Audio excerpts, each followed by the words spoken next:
Bom dia a todos em Tubarão, toda Murel, prazer falar com vocês mais uma vez.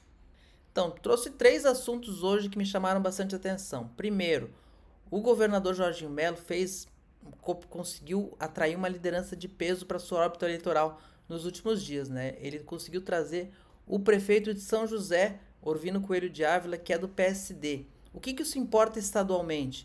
É mais uma liderança do PSD, assim como o prefeito de Florianópolis, Topázio Neto, que sai do projeto João Rodrigues e vai para o projeto Jorginho Melo. E São José hoje, quarto maior eleitorado de Santa Catarina, uma cidade que cresce muito e que tem esse peso, e foi onde uma cidade que teve uma forte disputa entre o PL e o PSD na eleição municipal. O Orvino Coelho venceu a Adeliana Dal Ponte, candidata apoiada pelo governador Jorginho Melo, então é uma baixa considerável. E se a gente olhar o cenário todo, é um cenário em que o governador, além de articulações políticas partidárias, ele vai captando essas lideranças que podem representar apoios decisivos na eleição do ano que vem, quando ele disputa a reeleição. Pensando que Topázio Neto, que seria um possível candidato, prefeito de capital, podia ser um possível candidato a governador, e está com ele desde a eleição municipal, o PL indicou o vice na sua reeleição, e que Adriano Silva, que enfrentou um candidato do PL em Joinville, foi reeleito com quase 80% dos votos e foi neutralizado, entre aspas, logo em seguida, logo depois de tomar posse, acertou-se com Jorginho Melo em troca de obras estruturantes na cidade, tirou o time de campo e também, nesse momento, não está colocado para disputar o governo, também outro possível candidato natural, pelo tamanho, pela população e pela força econômica de Joinville, dois nomes de peso fora do tabuleiro que poderiam atrapalhar a reeleição de Jorginho Melo. E aí, o Orvino Coelho de Ávila não tem esse peso eleitoral, mas é um cabo eleitoral de luxo numa cidade bastante populosa e que sacramentou essa relação política nessa quinta-feira, com o governador Jorginho Melo assumindo a contrapartida que seria paga pelo município numa obra de vulto na cidade de Beira-Mar, na cidade de São José, 70 milhões. Então, me chamou bastante atenção. Logo depois eu fui para a Casa da Agronômica, ontem à tarde foi assinado a sanção do projeto,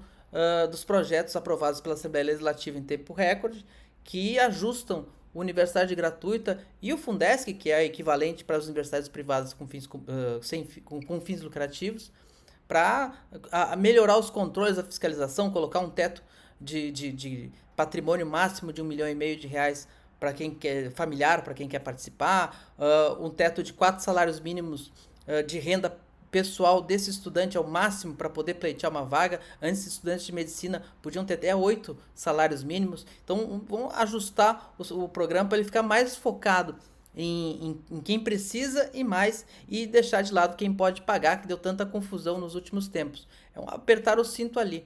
Então, e o governador deu um recado bastante interessante, reitores todos lá, reitores das universidades comunitárias, algumas privadas também, e ele disse: vamos cuidar desse projeto, cuidar desse programa, que é um bebê.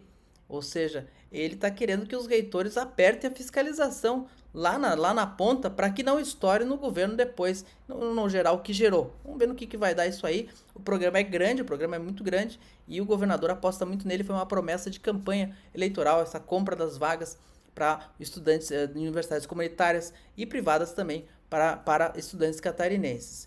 E eu aproveitei que estava lá com o governador e perguntei para ele sobre a disputa na OAB pela vaga de desembargador, que é o chamado Super Quinto, tem até um deputado estadual disputando, o Ivan Nats.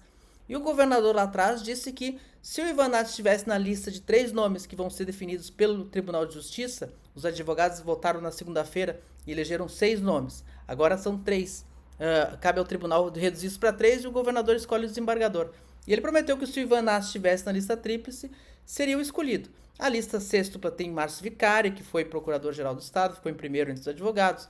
Tem o advogado William Quadros. Ivan Nats ficou em terceiro entre os advogados. Tem o Mauri Nascimento de Criciúma, tem o Giovanni de Lima de Joinville e tem a Giane Belo aqui da Grande Florianópolis.